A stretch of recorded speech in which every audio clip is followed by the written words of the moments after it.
Les damos la bienvenida al Ateneo de Madrid. Para disfrutar plenamente del evento, les rogamos pongan sus móviles en silencio. Muchas gracias.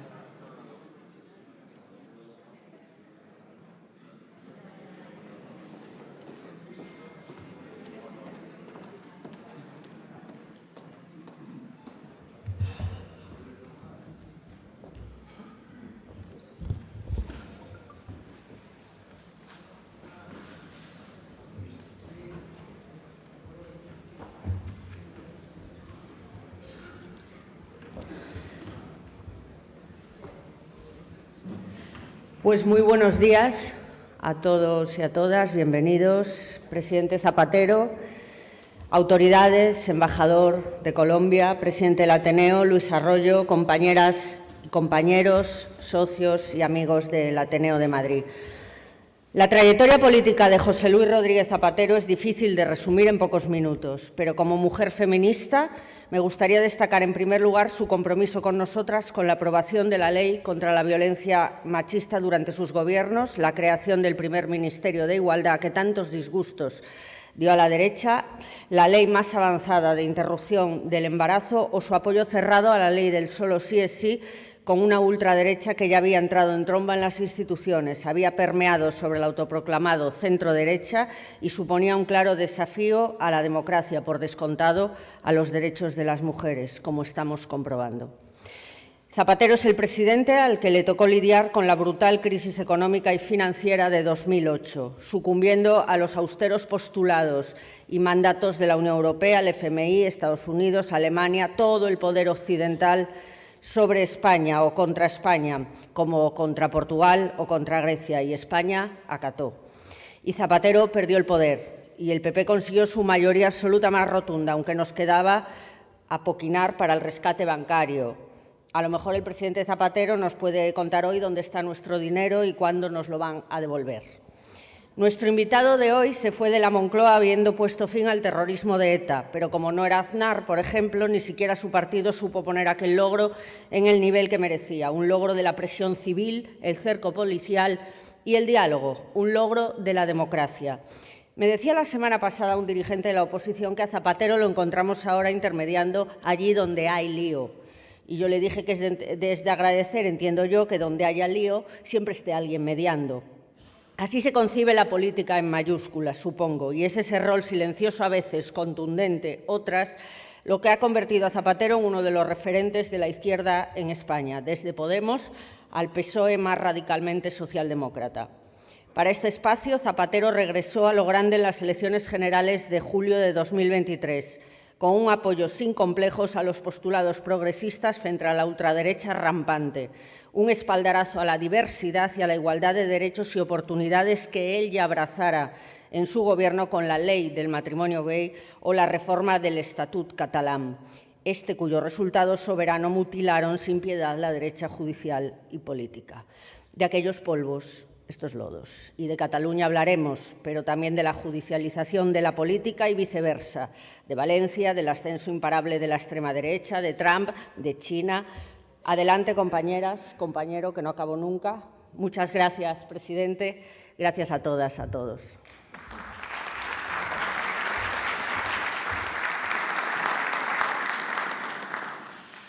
Buenos días. Pueden ustedes imaginar que la fecha de hoy está prevista hace mucho tiempo, ¿no? Más allá de todas las cosas que suceden, que por cierto suceden cada poco y con bastante intensidad. Bueno, agradezco esta invitación, sirve de reencuentro con compañeras y compañeros de la profesión y ojalá pueda servir un poco de reflexión también, de tomar una cierta distancia, una perspectiva. Siempre me impacta, me impresiona estar en el Ateneo, por lo que tiene de historia, en favor de la cultura, en favor de la ciencia, en favor del diálogo, del debate, del respeto. En esta misma sala, entre estas mismas paredes, pues están los ecos de grandes discursos, del uso de la palabra, de la apelación a la razón. Y pienso que eso a un país le viene bien retener sus principales instituciones y sus símbolos. Este Ateneo lo es. Yo estuve aquí el viernes pasado con la Asociación de Mujeres Unidas por el Maltrato. Nos daban algún pequeño premio, un reconocimiento por las políticas empeñadas en favor de la dignidad, en contra de la violencia de género y especialmente por la ley contra la violencia de género. El día antes me habían dado otro premio. Tuve una semana, en fin, feliz. La Asociación de Profesionales y de Empresarias por mis políticas de igualdad. Y por tanto, pues en fin, constaté, uno, que el feminismo es el movimiento político más generoso, y volví a constatar, sobre todo en la sesión del viernes, en el acto del viernes, que esos 50 años a los que nos encaminamos, 50 años desde la transición, 50 años desde la coronación del rey emérito, 50 millones de habitantes a las que nos encaminamos, esos 50 años merecen una valoración extraordinariamente positiva para España. Su cambio es cuando uno está en un acto feminista o en cualquiera en este país y piensa 50 años atrás, cuando uno era adolescente y todavía conoció esa España, pues digamos que, en fin, nos podemos poner como país un sobresaliente. Y si uno piensa en la España de hoy, en la España contemporánea, globalmente, más allá del día a día, lo decía antes de entrar en el desayuno, seguramente como país, como nación, pues estaríamos entre las 10 o 15 mejores países del mundo hoy. Bueno, por tanto, tengo una visión positiva de las cosas, no solo por la generosidad feminista, que me han otorgado muchísimos reconocimientos, y aunque las cosas en la vida se hacen para que sean, no para que te las reconozcan, pues tengo esa visión positiva. Pero la más positiva de todas, de la España contemporánea, es precisamente el cambio que se ha producido sociológico, cultural, profundo, en favor y gracias a las mujeres, a la igualdad y a los derechos. Esa es la España más sólida, es la España más esperanzadora, es la España más consciente, la más convivencial. Y el hecho de que nos hemos convertido en muy poco tiempo en uno de los países donde las libertades se gozan y disfrutan con más extensión, y los derechos, entre otros la igualdad entre hombres y mujeres, con una frontera tan amplia, me hace mantener y retener una gran esperanza más allá de las coyunturas y de lo que parece que cada día tiene importancia y la tiene mucho menos. La senda del país es una senda bastante ininterrumpida. Sí, claro, las crisis económicas detienen, pero de la crisis de la pandemia hemos salido, la España en lo económico y social ha salido como el mejor país de Europa y de la OCDE. Nuestra salida es la mejor. Y por tanto, bueno, tengo una fundada confianza. Soy de los que piensa que cualquier tiempo pasado fue mejor, es una gran mentira. Y como está por aquí mi amigo José Andrés Torres Mora, que dice, sí, el pasado tiene un prestigio inmerecido por nuestra mala memoria. También a veces, pues, haber estado y no estar te induce a eso. No. Mi confianza en el futuro de este país es grande y creo que hay razones objetivas. No es un subjetivismo militante, ni una posición de estar reconfortado conmigo mismo. Son razones bastante objetivables. Y a partir de ahí, pues, gracias y adelante. Pues muchas gracias, presidente.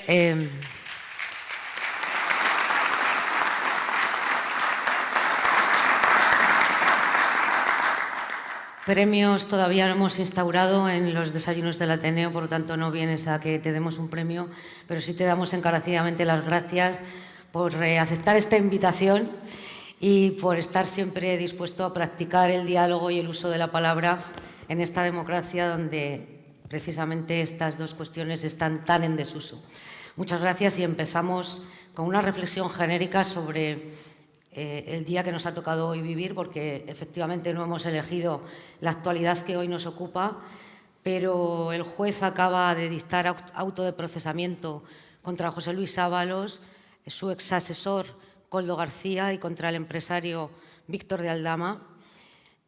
Mazón dimite, pero de momento no se va, y el fiscal general del Estado se sienta hoy en el banquillo de los acusados, en lo que supone un hecho inédito en nuestra democracia. ¿Cómo hemos llegado hasta aquí? Bueno, no, es decir, lo primero que hay que hacer es desdramatizar, es decir, toda la democracia, y en todos los países, en todas las épocas, en todos los tiempos, hay hechos de esta naturaleza, o parecidos, no nos equivoquemos.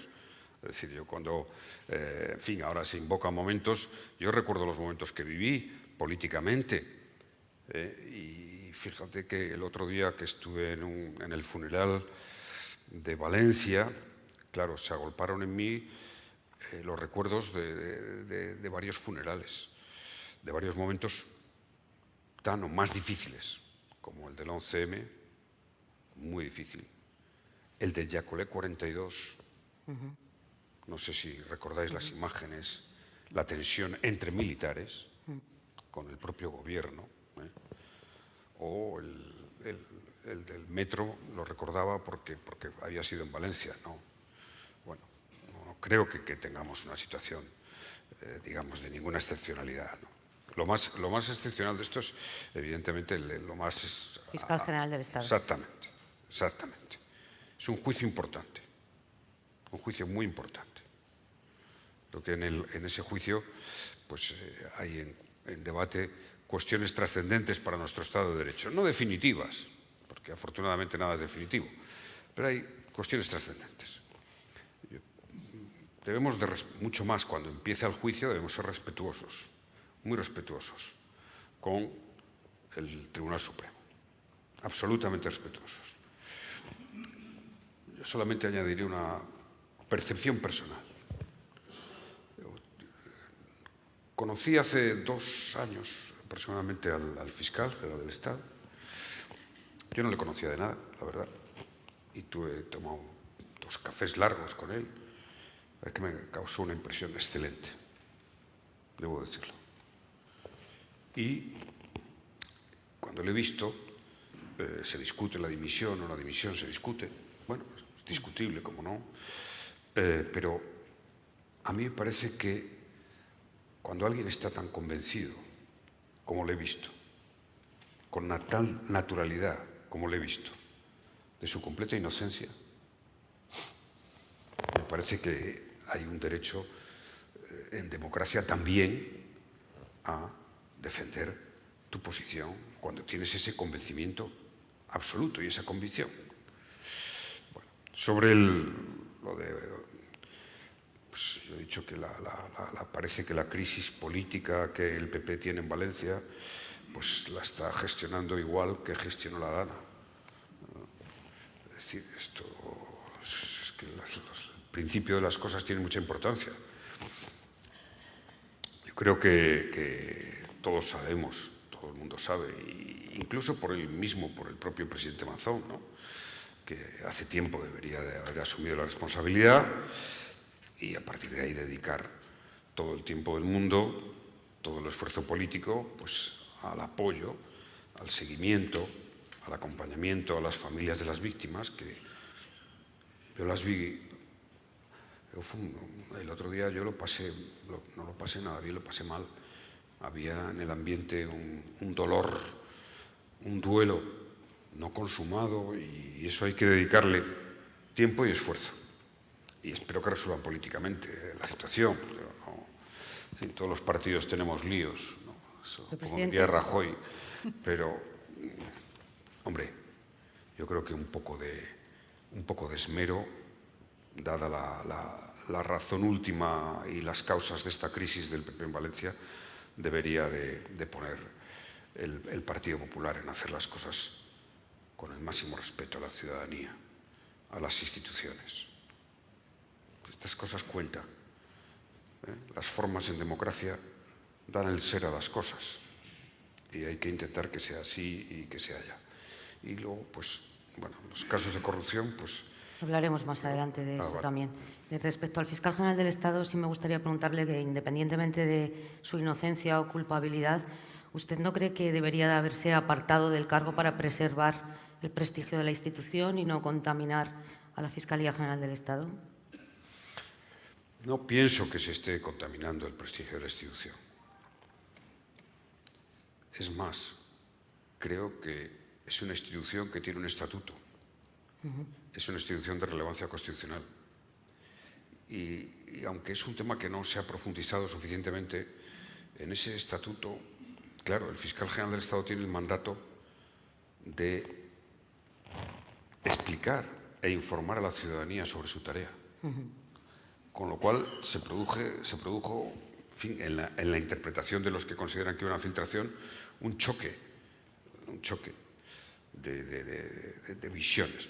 No, yo creo que tenemos que ser prudentes ante la resolución. Vamos a ver qué sucede en el juicio, va a ser interesante, pero no creo que la Fiscalía General del Estado esté afectada. Y diría que Creo que hay un derecho en democracia muy sagrado. Es el derecho a defenderse, el derecho a la inocencia, incluso a la inocencia institucional. Diría que hay una relación causa-efecto entre la situación judicial del fiscal general del Estado y la publicación de las investigaciones sobre el fraude fiscal de del novio de la presidenta de la Comunidad de Madrid. ¿Que sí hubo una relación? Causa-efecto. Bueno, no sé si causa-efecto, pero que evidentemente los hechos se producen en el mismo contexto, sí, sin duda alguna, ¿no? Sin duda. Eso es muy evidente. Se lo pregunto de otra manera. Si no hubiera trascendido la investigación penal sobre el fraude fiscal del novio de la presidenta de la Comunidad de Madrid, ¿el fiscal general del Estado estaría hoy sentado en el banquillo de los acusados? Pues la impresión que da es que no. Esa es la impresión, pero, en fin, no podemos tampoco convertirnos aquí nosotros ni en jueces ni en fiscales. Ya tienen bastante con la tarea que tienen. Lucía. La regla de la democracia, la regla no escrita de la democracia es que el poder ejecutivo, el legislativo tiene más margen, que el poder ejecutivo no debe de evaluar, no debe de opinar de una manera, en fin, con énfasis, con crítica al Poder Judicial.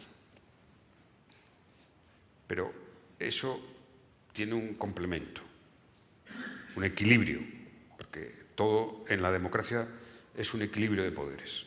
Y es que el judicial tampoco debe opinar sobre el Ejecutivo y el Legislativo.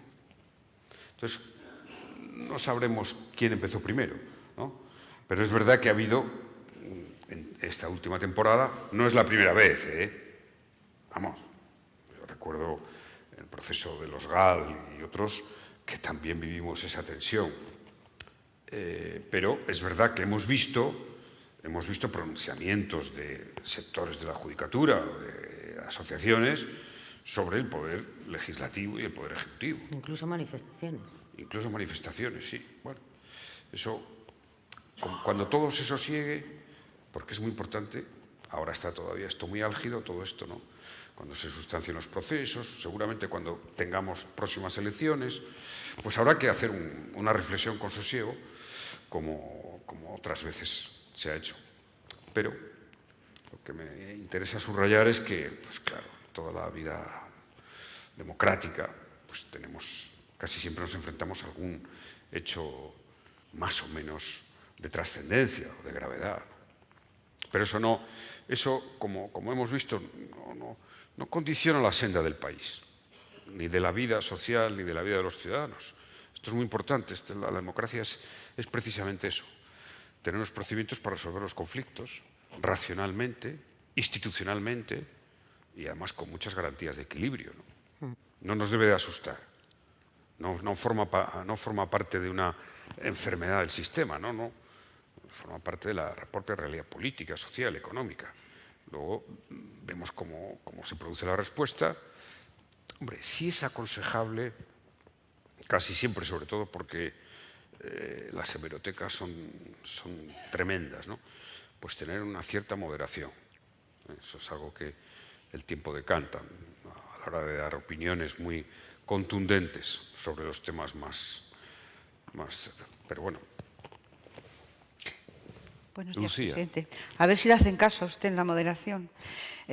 Bueno, como la actualidad nos ha perseguido hasta aquí mismo, hasta este escenario esta mañana, tengo que preguntarle si usted considera adecuada la respuesta política que esta mañana ha dado el presidente de la Generalitat, Carlos Mazón, diciendo que se va pero se queda hasta que elijan un candidato nuevo. ¿O cree usted que las elecciones serán el camino más adecuado? Bueno, a mí he dicho antes que me parece que están gestionando la crisis política como gestionaron la Gana, ¿no?, en su día. O sea, realmente con poca pericia, ¿no?, por ser amable. Poca pericia. Yo creo que institucionalmente deberían de tener otra respuesta. Si alguien ha decidido dimitir, pues tiene que dimitir. Que parece que están esperando a que el partido, ¿no?, lo que el acuerdo. Es un poco, en fin, anómalo. Pero bueno, eso se va a sustanciar. Lo importante es que a mí me parece que esta es una situación bastante proclive a que hubiera unas elecciones. Eso parece que es bastante evidente. Y lo importante es que la Comunidad Valenciana, que cada cierto tiempo, y este ha sido uno de los golpes más duros, pues tenga un proyecto de esperanza y de futuro. Yo creo que hoy lo más importante, visto lo visto del Partido Popular y de Mazón, lo más importante es ver qué dice el Partido Socialista y Compromís. Porque la vida es siempre una acción que se ejecuta hacia adelante y yo estoy convencido que la sociedad valenciana está esperando a ver qué dice la alternativa y qué dice la oposición después de todo lo que ya... Es que ya no tiene nada que decir Mazón y el PP, es que, en fin... Pues me alegra que diga eso porque precisamente ha hablado usted del funeral, ese dolor desgarrador que ustedes vieron allí, que todos pudimos ver fuera de allí. ¿Usted diría que el Estado, en su conjunto, ha estado a la altura de la tragedia, de la gran tragedia que ha vivido el pueblo valenciano en este año? Fíjese, recuerdo muy bien aquel día y sobre todo el día siguiente y el siguiente. Yo pienso que el día que se produjo la gran tragedia, la enorme inundación, la riada, mi percepción es que ni siquiera al día siguiente por la mañana teníamos dimensionado el alcance tan terrible que iba a producirse el número de víctimas mortales. Esa es mi percepción, pero creo que es una percepción que podemos constatar. Hay dos cosas que me parecen fundamentales. No, por supuesto, ante toda tragedia, yo lo tuve en pequeño y voy a contar, no sé si lo he contado alguna vez, pero una de las grandes nevadas que en mi etapa se produjo en la A3, yo estaba oyendo la radio en Moncloa, la radio. No sé si era la SER o Radio Nacional, pero bueno, no me acuerdo. Y estaba viendo cómo los periodistas pues entrevistaban a familias que estaban atrapadas en la carretera, con niños, a las 3 de la mañana. Y yo estaba negro, evidentemente desesperado, en Moncloa. Y sin embargo el canal oficial, el ministro tal, decía, no, si ya están allí las máquinas, si están despejando, está todo despejado. Oye, pero es que estoy oyendo yo por la radio.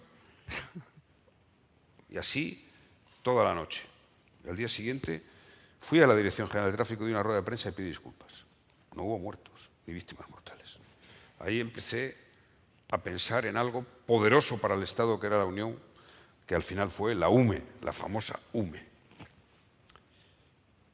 Luego comprobamos, igual que en el apagón, que tenemos que mejorar, y es una tarea importante, lo digo porque me parece más importante de las cosas que fallaron, poner encima de la mesa. La red de telecomunicaciones en situaciones de emergencia. En el apagón nos quedamos sin poder hablar por el móvil. Y esto creo que es una tarea fundamental. Yo creo que una de las cosas que pasó ese día y de la percepción retardada de la magnitud de la tragedia fue el problema de las comunicaciones. Y sí, creo que tenemos que hacer una reforma de modelo. Este tipo cuando las situaciones de emergencia son tan graves, tan duras, solo la UME puede afrontarlas desde el principio con cierta eficacia. Soy partidario de duplicar el número de efectivos de la Unidad Militar de Emergencias, que por cierto era el número de llegar a lo previsto, y de hacer un modelo en el que la Unidad Militar de Emergencias pueda actuar. Este modelo de que se ha ido mejorando mucho, de que es la comunidad autónoma la que llama, ¿no? Y claro, yo entiendo que cada comunidad autónoma no llame rápido porque es como que no puede, es reconocer su impotencia. Entonces, creo que eso le tenemos que dar, ¿no?, una reflexión. Que la UME tenga autonomía para actuar sin necesidad de la petición previa. No, autonomía no, pero no, autonomía no. Ahora recuerdo, cuando hablabas de la autonomía, cuando yo propuse la UME, recuerdo al PP que dijo que quería crearme un cuerpo de ejército para mí. Sí. Esto se llegó a decir, ¿no? Bueno, no, pero tenemos que pensar el modelo. O sea, hay que darle una vuelta, porque, a ver si se puede hacer con sosiego, ¿no?, y en un diálogo político. Porque es cierto que hoy tenemos muchos más medios, son medios muy costosos los que tiene la UME, pero tiene el mejor sistema de telecomunicaciones que hay en este país. Y nos vamos a tener que enfrentar. O sea, el problema del Estado fue que la sensación es que llegaba tarde a la angustia, ya no a las víctimas que se habían producido, porque eso fue ¡pum!, en una tarde, práctica, tarde-noche, ¿no? Es verdad que a veces pues eso cuesta explicarlo, pero hasta que llegas a un sitio, yo me desesperaba también con los medios, hay una nevada y hasta que las máquinas pueden llegar al sitio se tarda mucho tiempo. Vamos a tener más danas, eso es incuestionable. Y por tanto nuestro modelo de emergencia, yo creo que después de esta experiencia, hombre, estamos viendo cómo se ha mejorado, ¿no? Porque en Andalucía hay avisos y tal, ahora ya hay una alerta de la alerta ante la alerta mucho más clara. Pero si nos enfrentamos en el futuro a una catástrofe de una envergadura parecida, yo creo que el modelo puede ser repensado. Presidente, decía usted en la respuesta anterior que la ciudadanía en la Comunidad Valenciana estará esperando la respuesta que dé la alternativa a Carlos Mazón, y hablaba del PSOE y de Compromís. Parece que se va a abrir un proceso de negociación para nombrar a un nuevo presidente en la Generalitat. ¿El PSOE debería ofrecer sus votos para que el próximo presidente del PP no dependa de Vox? Hombre, yo creo que si hay una circunstancia en la que el PP no se merezca, eso es esta, por parte del PSOE. No, yo me refiero, como siempre, al discurso que haga el Partido Socialista, al discurso de futuro y a la convicción.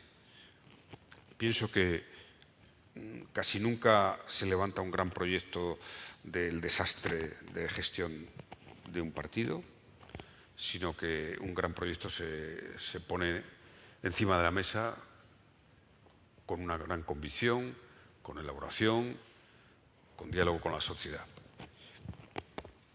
Yo creo que aquí donde somos alternativa, ojalá también el PP lo hiciera a nivel nacional, donde somos alternativa, donde estamos en la oposición, en las comunidades autónomas, que son bastantes, pues lo que tenemos que esmerarnos es en presentar un proyecto. Es decir, el Partido Socialista tiene esa responsabilidad.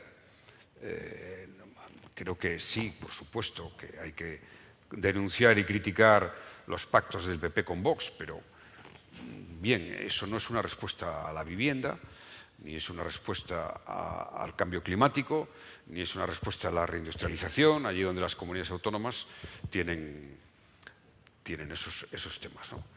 Yo creo que tenemos que reeducar, si se me permite, la tarea de la oposición.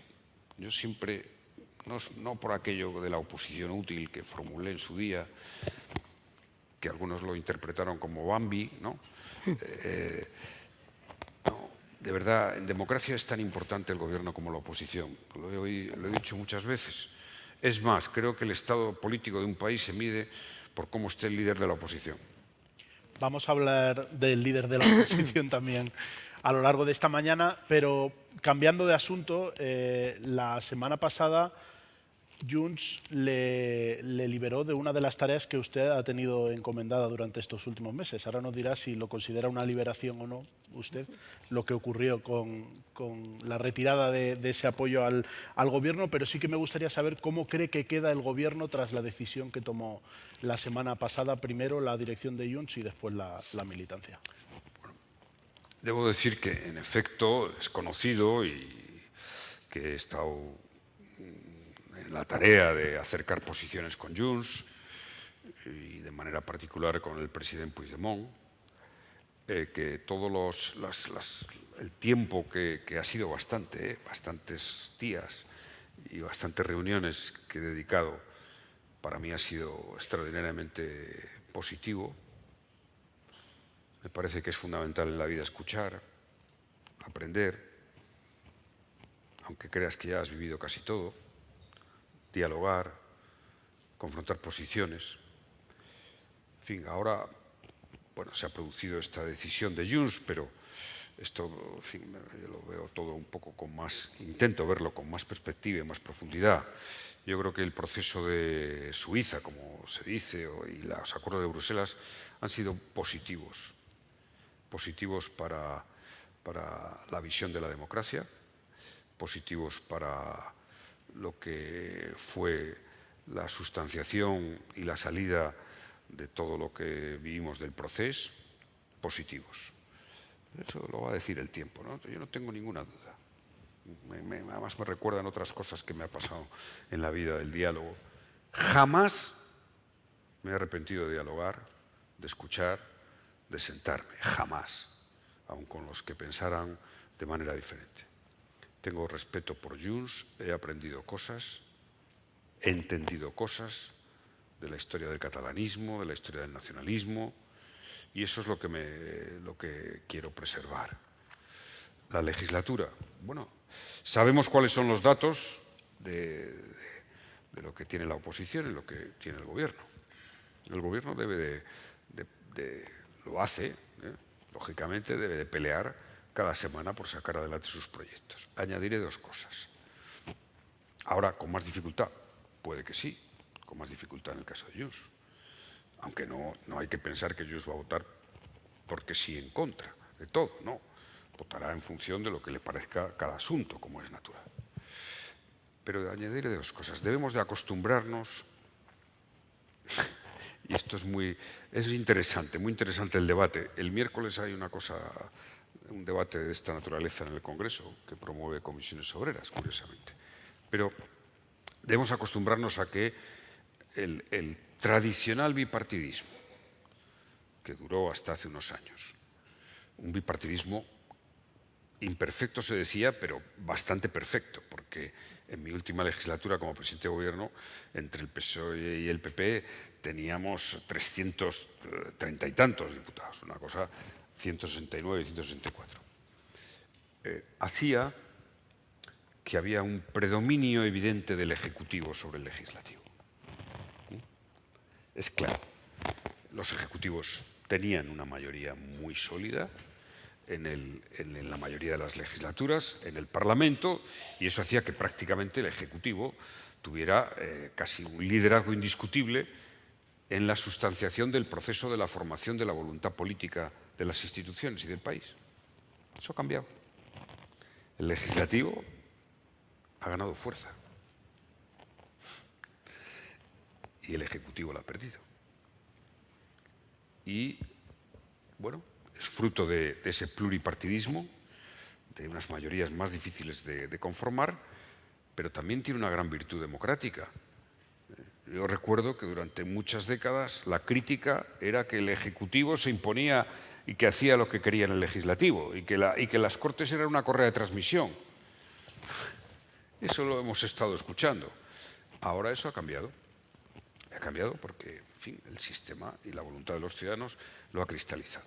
Aún así, fíjense que este gobierno, que no ha tenido nunca una mayoría, es uno de los gobiernos más estables de Europa, porque la fragmentación está en todos lados. Tiene estabilidad.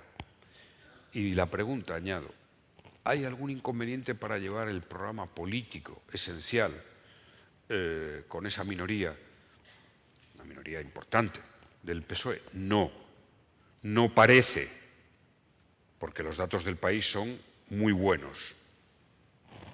Muy buenos. O sea, con un legislativo más difícil, este Ejecutivo está logrando que España sea el país que más crece económicamente de los países desarrollados y de la Unión Europea.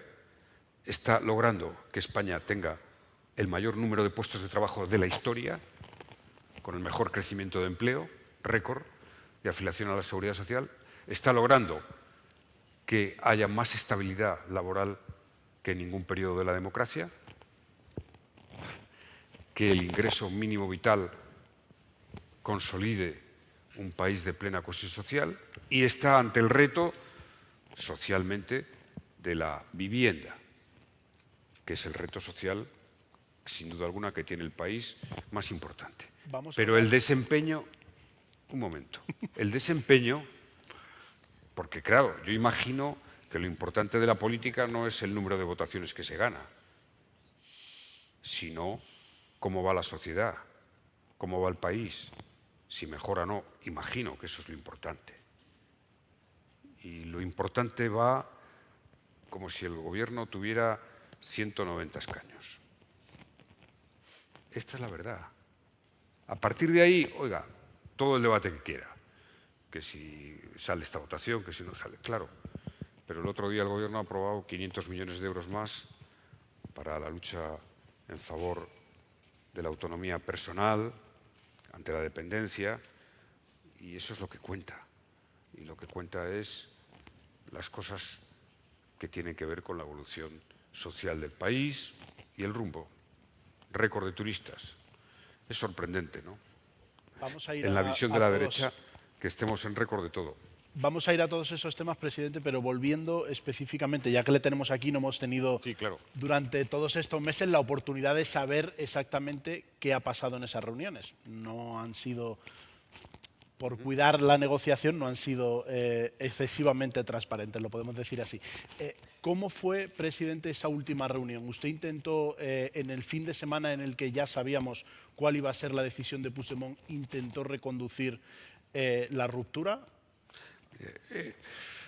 Claro, he participado ya en varios procesos de esta naturaleza.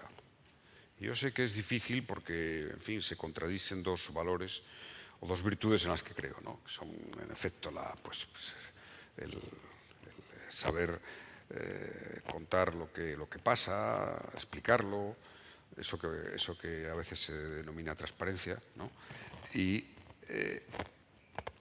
preservar un espacio. Preservar la discreción, preservar el diálogo franco, porque el diálogo más franco es el que se hace discretamente, lo sabemos todos.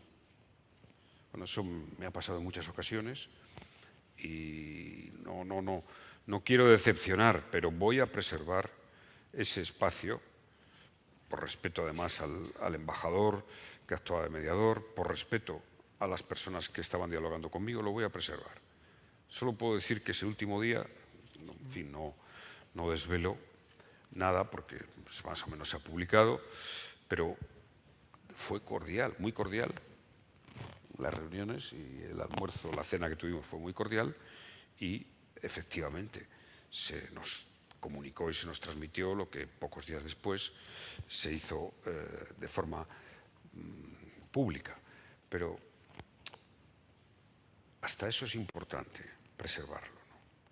Es decir, puede haber un hasta aquí hemos llegado, pero que ese hasta aquí hemos llegado sea civilizado, amable, respetuoso, lo ha sido, y por tanto, como experiencia ante otras rupturas que luego nunca se sabe si son definitivas, me parece que es positivo. ¿Usted cree que la entrada en prisión de Santos Cerdán, que era uno de los interlocutores en esa mesa hasta el mes de junio, ha influido, ha alterado las reuniones o ha hecho que se precipitase esa ruptura? Bueno, ha impactado en los interlocutores, nos impactó a todos, porque todos teníamos una relación con él pues muy de afecto, y por tanto, o eres una persona insensible a todo o te tiene que afectar. Nos afectó y nos sorprendió, las dos cosas. Eso es evidente, ¿no? Yo lo he expresado en más de una ocasión. Y sí, no creo que de manera definitiva o determinante, pero es verdad que Santos Cerdán había cuajado una confianza muy intensa con los dirigentes de Junts. Eso era algo que yo percibí siempre. Yo tenía un papel diferente, pero él había cuajado una gran confianza. Y claro, sí, no digo que determinara, pero ¿que ha influido? Sí, sí. Y usted que ha compartido muchas horas con Puigdemont, incluso nos acaba de reconocer que ha entendido después de estas conversaciones cosas del catalanismo y del independentismo que hasta ahora no había entendido bien y que parece que no las entiende de la misma forma que usted, el Gobierno, en la medida en que no se ha podido evitar esa ruptura. ¿Usted ve a Puigdemont apoyando una moción de censura impulsada por el Partido Popular y Vox? Al fin y al cabo pertenecen al mismo bloque ideológico y Junts regresa al espacio natural al que siempre perteneció, ¿no? Sí, puedo comentar, por hacer algo distendido, que sí he tenido conversaciones con el presidente Puigdemont en el terreno ideológico, precisamente, ¿no? De si están más al centro derecha, al centro izquierda. ¿Y no es de derechas? Ellos se reivindican un partido de centro. Por tanto, y hemos hablado mucho de esto y creo que hay que respetar lo que cada uno se considera. Hay que respetarlo. Y además habría muchos matices, pero bueno, no tenemos tiempo para esa discusión.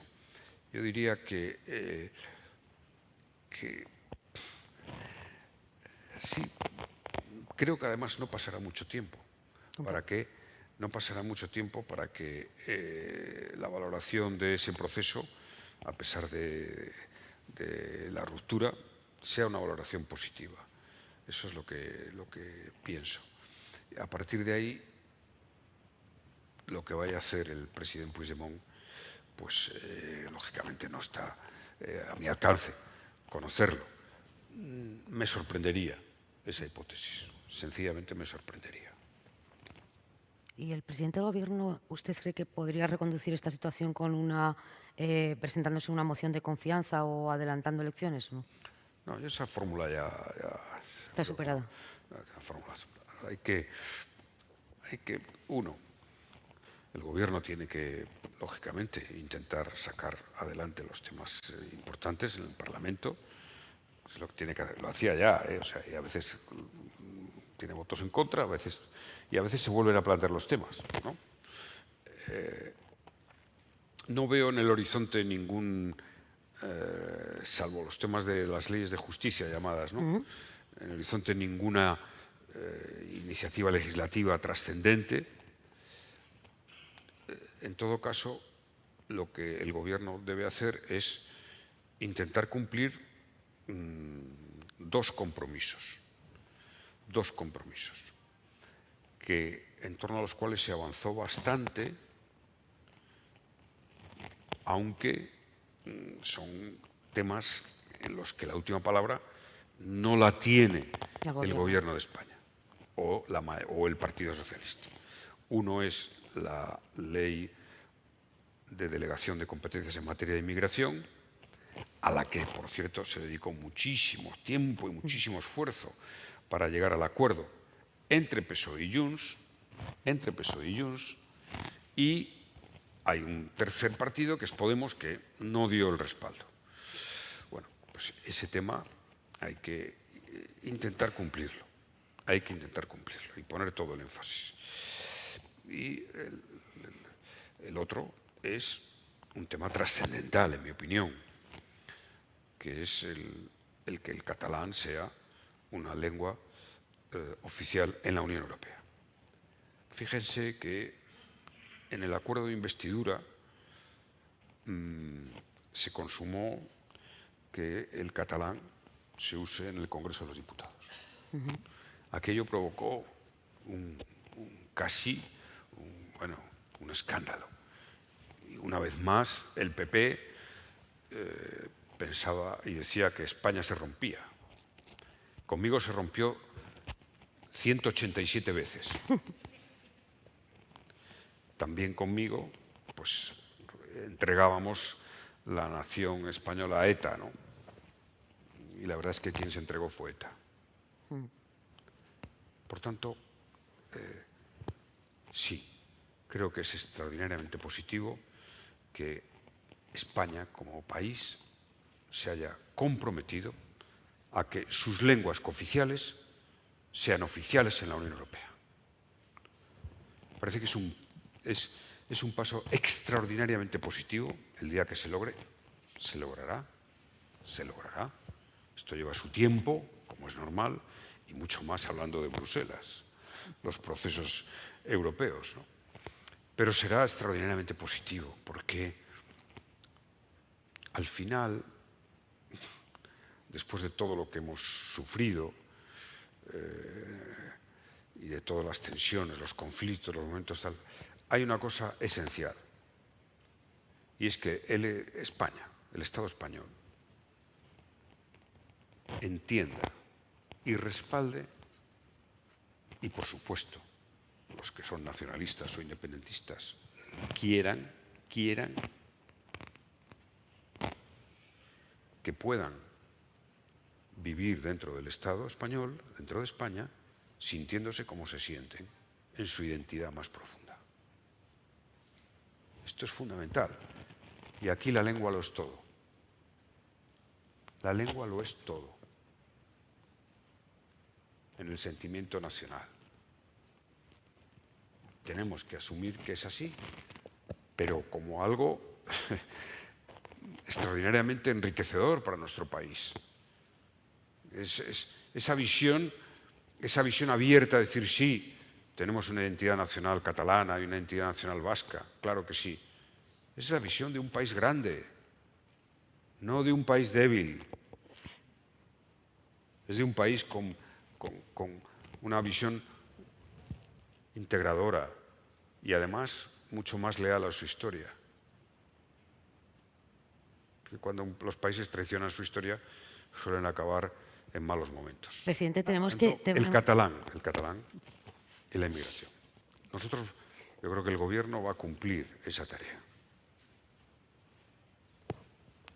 No. Tenemos que ir avanzando y nos quedan muchos temas, pero hay una pregunta en este bloque que no quiero que se nos pase por alto. Y hablaba usted de los tiempos de Bruselas, pero también están los tiempos del Supremo para el cumplimiento íntegro de la amnistía. ¿Usted cree que un regreso de Puigdemont en los próximos meses puede reconducir la relación Junts-Partido Socialista? Yo deseo que ese recurso de amparo sea tenido en cuenta. Me parece que el espíritu de la amnistía, de la ley de amnistía, es claro, es amnistiar todos los supuestos. Bueno, será un momento importante. No quiero prejuzgar, porque con los acontecimientos que pasan cada día en este país es un poco arriesgado. Pero sí, yo creo que será muy positivo yo desde luego pues estoy deseando poder hablar con Puigdemont, no en Suiza, sino en Girona o donde sea.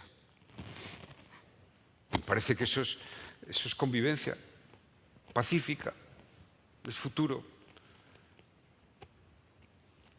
Como siempre, en todos los procesos, en todos los conflictos. No voy a hacer propaganda, pero, en fin, el último libro que publiqué se titula La solución pacífica a los conflictos. Y es inequívoco que todos los mejores productos políticos de la historia son fruto del acuerdo, del entendimiento, y ello no es posible sin el diálogo. Tiene que haber un diálogo incesante, incansable. Nada puede hacer renunciar el diálogo.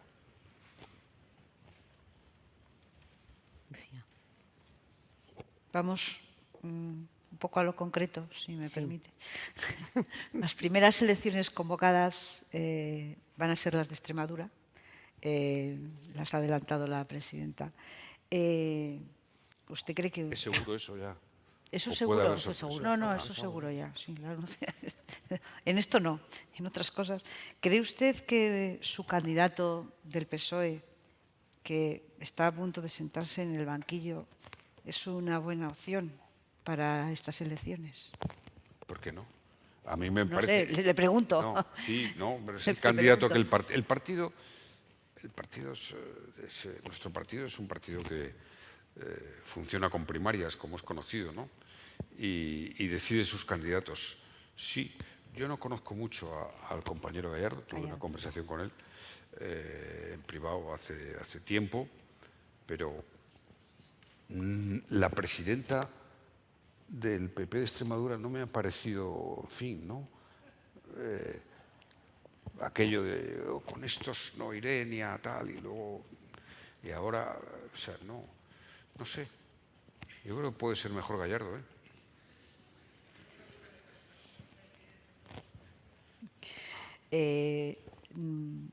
Se ha echado usted encima, parece, desde el año 23, una defensa ciertamente importante del presidente del Gobierno y secretario general del PSOE, de su gestión.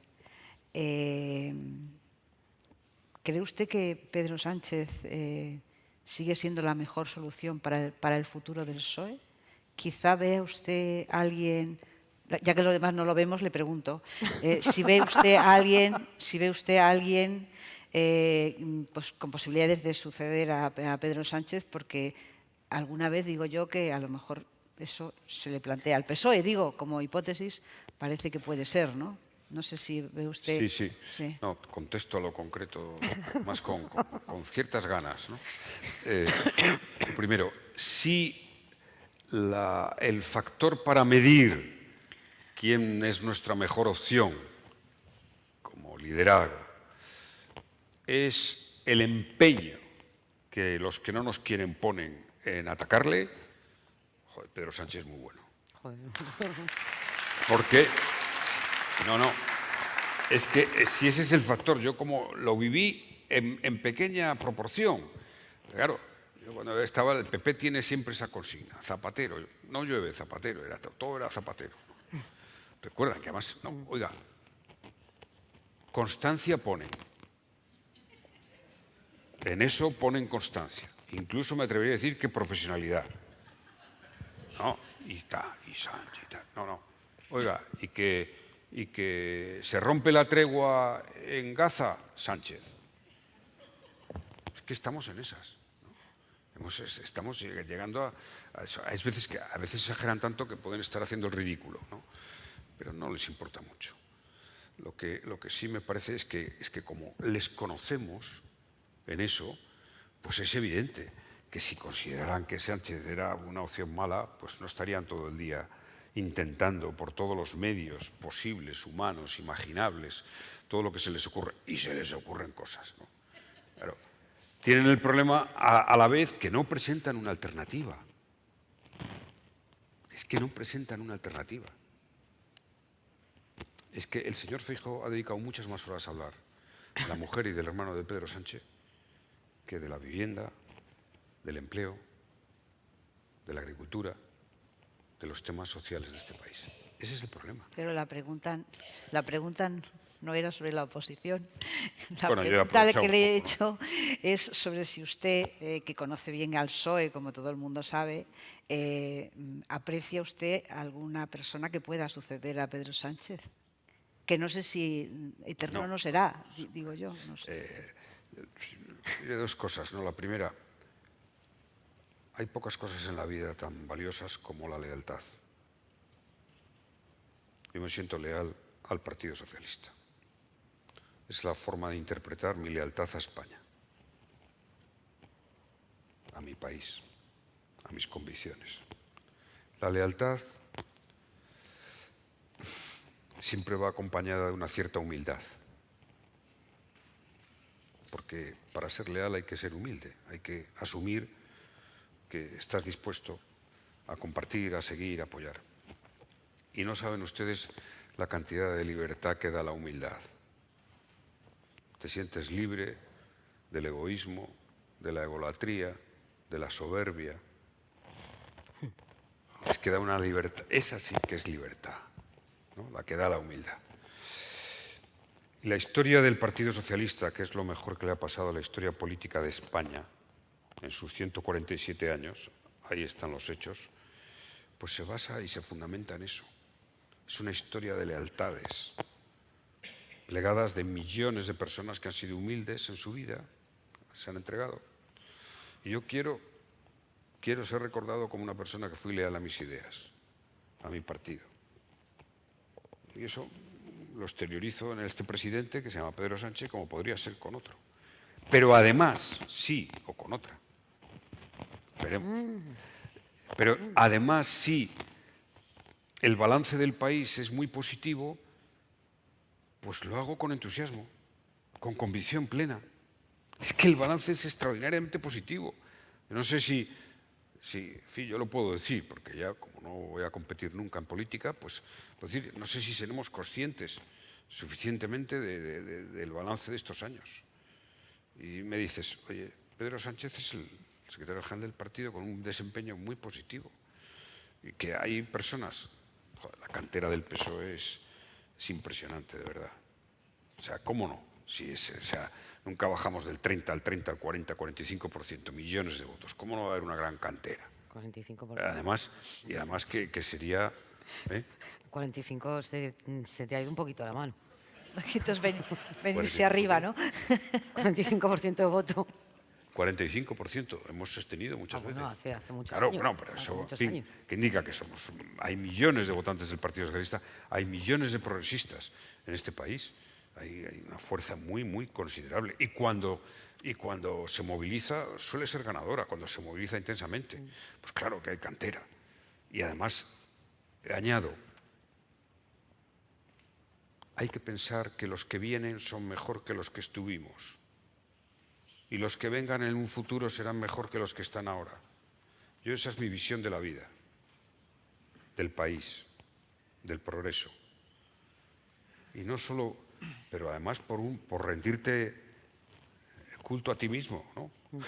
Porque es que tú haces una tarea y esa tarea también la debes de hacer para que lo que venga sea mejor. Negar que eso es así, pues es un poco censurar tu tarea.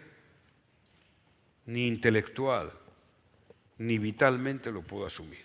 Por eso, claro, esto no es siempre así, ¿no? Hay momentos, pero lo normal es eso. Hablando, presidente, de esos momentos más hacia abajo del Partido Socialista, ¿qué cree usted que ha lastrado más al gobierno? ¿Las cesiones al independentismo, los comportamientos machistas que han aflorado a raíz de los informes de la UCO en el caso Koldo o esos propios casos de corrupción? Bueno, yo creo que tenemos que tener un poco de paciencia, ¿no? Me parece fundamental, porque de momento no ha habido unas elecciones, ¿no? Y por tanto no sabemos hasta qué punto puede haber impactado unos casos u otros casos. Yo creo que tenemos que ser respetuosos con los procedimientos judiciales, ya lo he dicho hace un momento. Cuando suceden escándalos de esta naturaleza, por supuesto, pues son motivos de aflicción, pero lo importante es la respuesta, es más importante la respuesta, cómo se da, y en eso están los ciudadanos viendo y están los ciudadanos comparando, y lo van a hacer en las urnas, y tenemos que confiar. Si me preguntas las cosas que han pasado, ¿no? Que son varios de distinta naturaleza, porque nada tiene que ver lo que hoy empieza el juicio con el fiscal general del Estado, con el caso de Koldo, etcétera, son distintos. Pero si me preguntas, yo creo que el Partido Socialista está en condiciones de disputar de manera bastante razonable el volver a gobernar en España en las próximas elecciones. Está en condiciones y eso no creo que vaya a cambiar. Esa es mi percepción. Y como siempre, dependerá, fíjese lo que le voy a decir, de la convicción del propio PSOE. De la convicción del propio PSOE. Del momento de autoestima que tengamos. Eso es fundamental. Porque la ciudadanía, yo creo que la ciudadanía es muy sensata y sabe perfectamente lo que pasa, lo que no pasa, sabe bastante. Y sabe lo que quiere para un país, lo que quiere para su país. Más allá de que haya momentos de comportamientos de algunos que no, lo que quiere. O sea que, bueno, yo creo que el partido está abierto. ¿No teme que la decisión del Supremo el pasado viernes, instando de alguna manera a la Audiencia Nacional a investigar las cuentas, el sistema de gastos del PSOE, suponga un salto cualitativo en la investigación? No, no lo creo.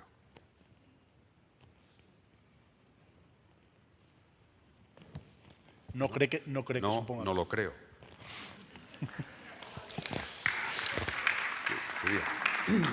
¿Y cree usted? Yo creo que eso está... Sí, yo creo que ahí hay una composición del lugar de todos, de la sociedad, en lo que impacte. Ya hay una composición del lugar. O hay que respetar los trámites judiciales, los tiempos. Bueno, me parece que es esencial el derecho de defensa, pero hay una composición básica ya. Y desde esa perspectiva, una composición de eso y de cómo se ha reaccionado. Desde esa perspectiva digo, mi opinión al día de hoy es que el Partido Socialista está en condiciones de disputar razonables el volver a gobernar. Y además tenemos por delante, en fin, elecciones autonómicas. Extremadura es la primera, ¿no? Vamos a ver qué pasa. Conozco menos esa tierra, pero Castilla y León yo creo que el PSOE puede ganar. Esa la conozco un poquito. ¿Y gobernar? Ganar ya es importante, ¿eh? Bueno, que se Muy apunten importante. a Feijóo, si ganar es importante. Vamos a ver qué pasa ahora con Vox en Valencia. Esto, hay unas incógnitas. Es decir, que los periodistas no os vais a aburrir. Y a partir de aquí hay que ir cómo se sustancia. Pero más allá de una elección, de otra elección, yo creo que hay como grandes categorías. La senda del país está bien encarrilada. Yo la veo bien. 2, al PSOE le veo en condiciones de disputar razonablemente el poder ser gobierno. Eso es lo que me importa. Presidente, tenemos que ser muy, muy concretos en lo que nos queda.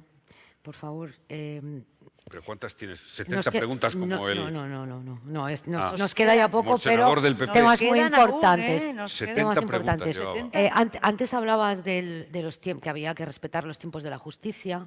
Sin embargo, hay en su partido gente que considera que hay una especie de sincronía entre los tiempos de la política o de la derecha política y los tiempos de los tribunales. ¿Es usted de los que considera también que hay lawfare en España? Ya, pero esto es como las fuentes, ¿no? Es que competir con las fuentes es muy difícil. No, ha habido Cuando dices, socialistas hay que lo han gente- dicho con nombre y apellidos. Sí, ¿eh? bueno, bien, pero yo creo que tenemos que ser... mire, la ciudadanía, como antes dije, es muy inteligente. Yo he visto el otro día una encuesta sobre esto de la justicia y el PSOE, y la ciudadanía afina mucho. Dejemos que la ciudadanía piense, que evalúe si hay elementos de las acciones de la justicia que tienen un impacto en la política y que se repiten. Y en el ámbito de la política, ¿cree que el presidente del Gobierno ha asumido la responsabilidad política por haber nombrado a 2 secretarios de organización, uno que está en prisión y otro a punto de sentarse en el banquillo de los acusados? Les ha cesado, les ha pedido que dejen sus puestos, los han dejado, y yo no creo en el y tú más. Prueba de ello es que, en fin, está en mi hoja de servicios el no lanzar acusaciones ni presentar querellas contra los rivales. Nunca me ha parecido que intentar ganar en los juzgados sea un camino, el mejor camino para ganar políticamente. Nunca lo he hecho. Incluso ahora, cuando todo este lío, volví a la hemeroteca y recordaba cómo me pronuncié cuando saltó todo el caso Gürtel, que fíjense lo que acabó siendo el Gürtel, y me pronuncié diciendo, bueno, no quiero pronunciarme, que actué en los tribunales. Era un caramelo, un caramelito dulce. Y sin embargo, quise ser respetuoso. Me parece que es fundamental. Y que los ciudadanos perciban y vean. Pero no es el y tú más.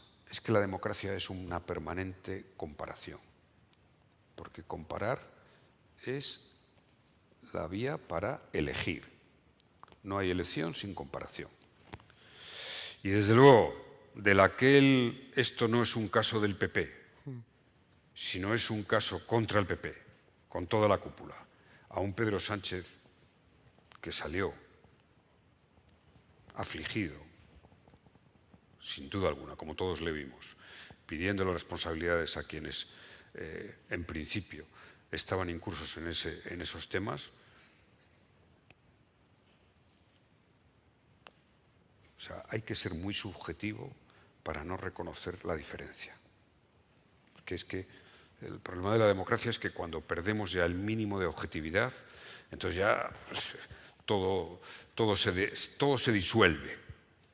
Hay que tener una cierta objetividad, que la reacción ha sido muy distinta. Y, insisto, estamos todavía en un momento que me parece que hay que esperar. Oye, él ha reaccionado así. Tengo que preguntarle por una serie de cosas que están en los medios todos Sí. los días, si no le importa. Y voy a empezar y voy a hacerle preguntas muy concretas. ¿Es usted un lobista del gobierno chino? Exactamente su relación con el gobierno chino, ¿se nos puede explicar un poco? Sí, yo tengo una relación con el gobierno chino desde mi etapa, pues razonable, como con otros muchos gobiernos. Pero ni estoy en el comité central del Partido Comunista Chino, aunque yo creo que la derecha va a lograr que acabe ahí, ¿no? Porque parece que soy el que manda en China, que poco más o menos, ni tengo otro cometido. Defiendo las buenas relaciones con China, como con otros grandes países, como con todos los países. Lo he explicado una y 100 veces en mis discursos en la solución pacífica. Es una gran potencia y además pues defiende el multilateralismo. No trata de hacer una política imperial. Económicamente nos interesa. A mí me sorprende que siendo un país que compramos 40.000 millones de euros cada año de productos chinos y que tenemos una inversión china por debajo de lo que tiene Francia, Alemania e Inglaterra, todavía tal. Sí, voy a China bastante, me invitan y voy. Y seguiré yendo. ¿Y doy conferencias en China? Sí. ¿Y trabajo para el gobierno chino? No. Agradezco la concreción en este punto. Vamos con otras cuestiones. ¿Sabe usted de que si le están investigando por algo del tema del petróleo, esto que se dice, la UCO investiga las indagaciones de no sé quién que dice que usted tiene intereses petroleros o yo qué sé? Y varias minas de oro. Espero que sea concreto también aquí. Pues me parece toda una broma. Vale. Todavía hay más, ¿eh? Sí, todo arrancó con la mina de oro aquella famosa, ¿no? Del llamado Pollo Carvajal. Sí, que decían que dijo el Pollo Carvajal, que nunca lo dijo. Que nunca lo dijo. Bueno, a usted le presentan también, sobre todo la oposición, como casi un embajador de Europa. Sí, no sé cómo tengo tiempo para tantas cosas. De Maduro y tal. ¿Usted qué relación tiene con Delcy Rodríguez? Buena. ¿Y jugó algún papel en la visita que hubo aquí, esta No. visita tan extraña que...? No, ¿Entiende que haya dudas sobre esa visita? Bueno, hombre, la verdad es que fue un hecho noticiable, ¿no? Sí. No, ¿dudas de qué? ¿Dudas de que pasó algo ahí? No. Pasó lo que todos sabemos. Vino invitada, venía a una circunstancia ocasional, sin ningún fin específico, creo, esa es mi opinión, y el otro día el presidente dijo que él no sabía que estaba. Sí, no sabía. Bueno, yo creo que lo que pasó, lo ha explicado algún periodista, sinceramente, es que nadie se apercibió de que eso estaba ahí. Esa es la verdad. Porque a veces la vida, a veces ¿Que eso a veces estaba ahí? las ¿A qué cosas, se refiere? la sanción. Ese es el tema. La sanción. Ese es el tema, ese es el tema. Era una sanción que estaba ahí, como nunca se había ni aplicado ni tenido que considerar, pues tal. Y que cuando salta automáticamente todos se dan cuenta de que estaba así. Esa es la situación. Esta es mi interpretación, ¿eh? Y creo que se acerca bastante a la realidad de las cosas. Porque a veces yo siempre defiendo que cuenta mucho más el azar en la historia que la conspiración. Sí. Ya sé que para un periodista esto es bueno y tal, ¿no? No. Pero es verdad, es así. Es así. Presidente, estamos a punto de conocer o de que se hagan públicas las memorias del Rey Emérito. Esta semana se publicarán en Francia, en diciembre aquí en España. ¿A usted qué le parece en concreto la publicación de esas memorias y cómo cree que pueden afectar a la corona, al rey actual? Quizás esas memorias vayan a corroborar que el rey Felipe VI está mejorando al rey Juan Carlos I. ¿Está? Y que, como es mi deseo, Leonor en su día como reina mejore a Felipe VI. Creo que tenemos que tener esa visión. Además, eso al rey emérito le tiene que llenar de orgullo, que su hijo sea mejor y que su nieta también sea mejor que su hijo. Creo que esa es una visión pues de una democracia que mejora, de unas instituciones que se fortalecen y de unas personalidades políticas que contribuyen más ejemplarmente cada día a una tarea. ¿Y no cree que Juan Carlos I sigue siendo un problema para la institución a la que representó durante 40 años? ¿No es un problema para su hijo y para su nieta? ¿Y la publicación de esas memorias le perjudica al rey actual? Ha dicho que va a ayudar a que mejore. Fíjese, le hablo por mí mismo. Le hablo por mí mismo, ¿eh? No sé si esta será la reacción que tienen otros ciudadanos, otras personas de la responsabilidad pública, pero a mí me resulta, a mí esas memorias me acercan más al rey Felipe VI. Me acercan más, me hacen pues apoyar más al rey Felipe VI, porque sinceramente me parece que quien estuvo, y además el rey emérito, que en fin, tenía una buena relación con él y no la voy ahora a enmendar porque sería, en fin, no iría con mi carácter, ¿no? Y renegaría de que se portó bien conmigo en lo personal y tal, pero en la tarea global, colectiva, donde de un rey esperas la neutralidad, la ejemplaridad, muchos valores esenciales, la institucionalidad, pues yo en estos momentos, pues además una visión de padre a hijo, ¿no? A mí me gustaría que el rey emérito apoyara en todo al rey Felipe VI. Me parece que eso es bueno para la institución, bueno para él, para el emérito, que no hay nada mejor que sentirte bien con lo que te sucede, y mucho más si es un hijo. Y por tanto, mi reacción es que a Felipe VI, ese tipo de memorias le fortalece. Esa es mi impresión. Y además, porque está teniendo una actitud, yo creo que firme. Y ojalá este pronóstico que hago de que Leonor, pues entre todos, pero sí que nos tenemos que sentir orgullosos que Felipe VI tiene un comportamiento adecuado, pues me parece que debería de sentarle, de decir mucho de la democracia española, que, oye, todos sabemos, ahora con los 50 años de la coronación, la transición nació tambaleante. eso es así. Y afortunadamente, pues se logró. Se logró, claro, no todo fue perfecto, pero fue muy bueno.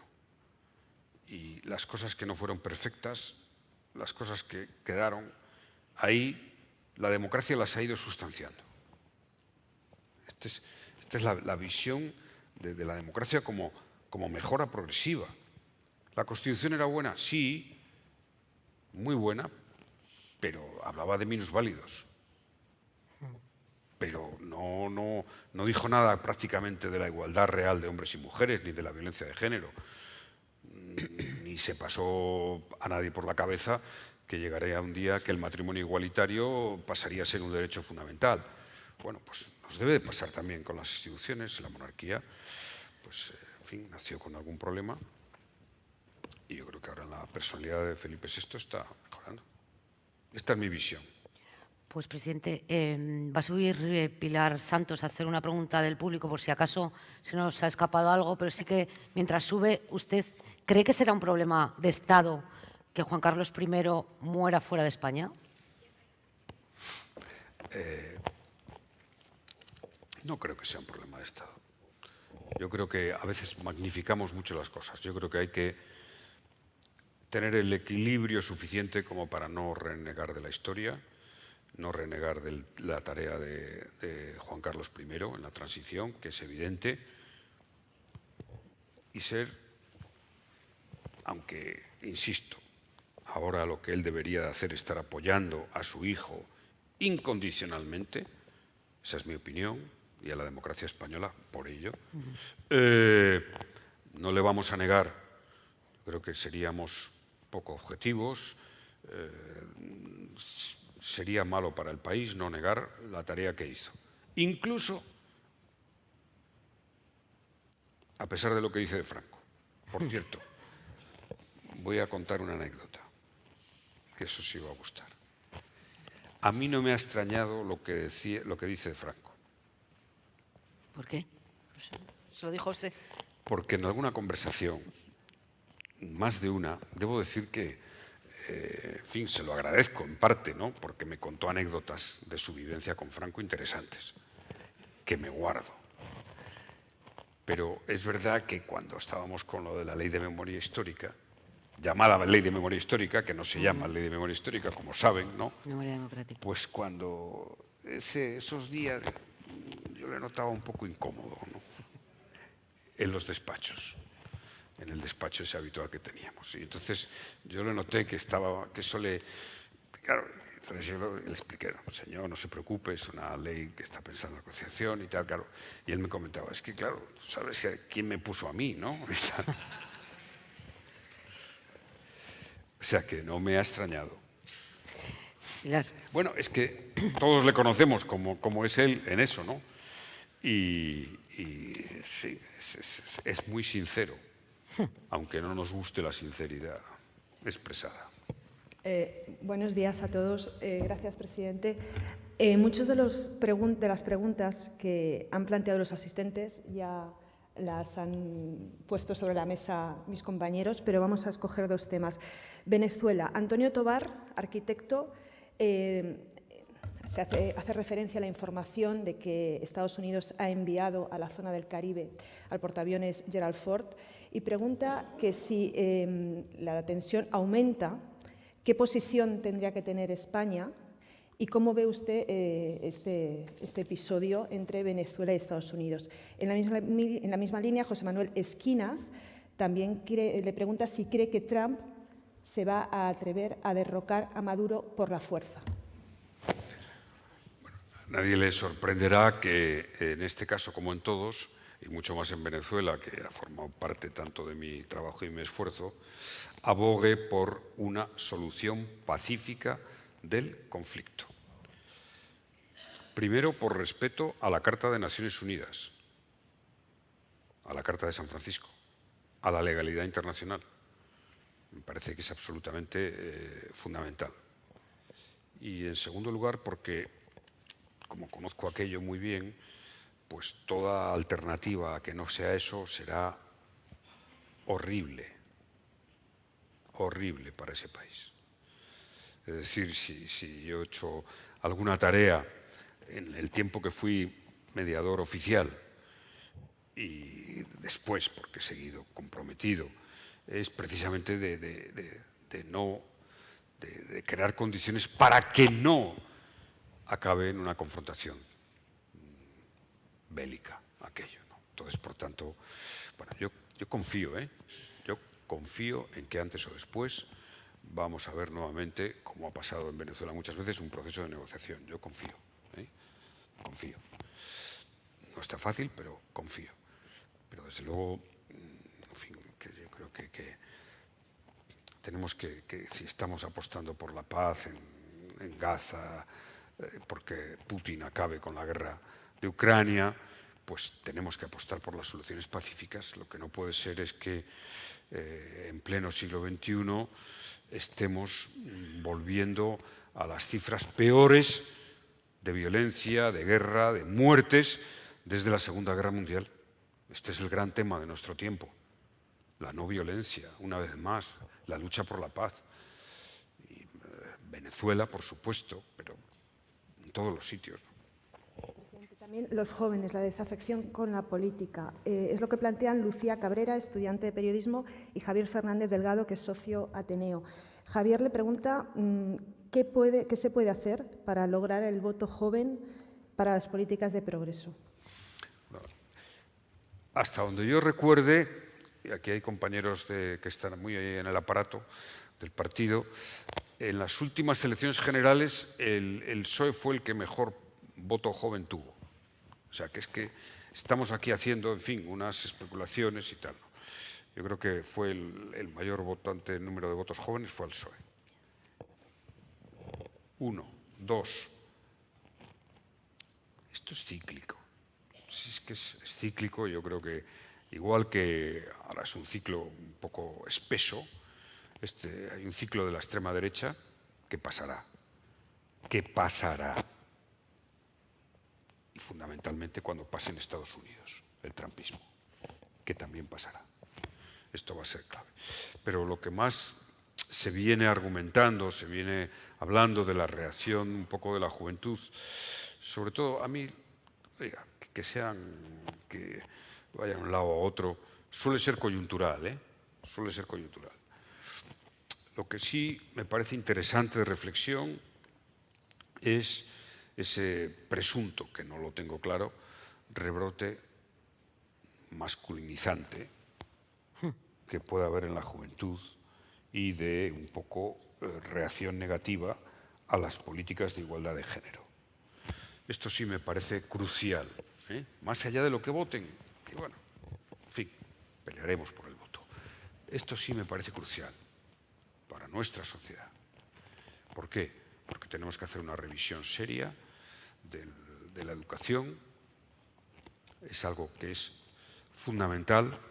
Es verdad, yo leí el otro día a una joven escritora argentina, Tamara Tenbaum, experta en feminismo, recomiendo, y venía a decir que cada vez que las políticas de igualdad de género han sufrido una expansión importante, han vivido una expansión importante, hay luego una reacción, siempre que lo ha habido, desde hace 2 siglos pasa. Y luego eso se vuelve a reacomodar. Pero tenemos que hacer un diálogo con esa evolución o esa tendencia de jóvenes que tienen una interpretación de la masculinidad como que están maltratados y que los beneficios están por las políticas de igualdad de género para las mujeres. Es tan preocupante y falso. ¿Hay que dialogar? Por supuesto. ¿Hay que poner ejemplos? Sí. ¿Hay que enseñarles la historia? También. Me parece que es muy importante. Oiga, mi generación éramos unos machistas inconscientes todavía. Es así. Éramos unos machistas inconscientes. Yo soy esa generación que tiene la suerte de engarzar con el primer feminismo democrático. Pero si a mí si no tuviera tenido la conversación en la sociedad, con las mujeres, con jóvenes, con hombres, me hubiera leído, pues a lo mejor me hubiera quedado en ese machismo. Fíjense que hubiera sido lo peor que hubiera hecho en mi vida, porque lo mejor que me ha acompañado en mi vida es mi apego creciente y ahora ya con más años militante al feminismo y a lo que aporta a una sociedad, una visión de igualdad, a lo que aporta a tu crecimiento personal, a tu visión de todo.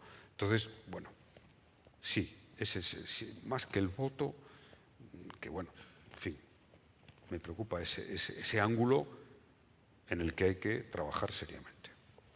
Bueno, Pues creo hemos que- llegado ¿perdón? hasta aquí, No, presidente. No puedo volver más, no me dejan, Palomera. Ha sido extremadamente generoso en su tiempo. Gracias por venir, gracias por dedicarnos estos desayunos y por defender siempre el diálogo como forma de entendimiento. Y a ustedes les esperamos el próximo 1 de diciembre, primer lunes del próximo mes, con un nuevo invitado. Muchas gracias.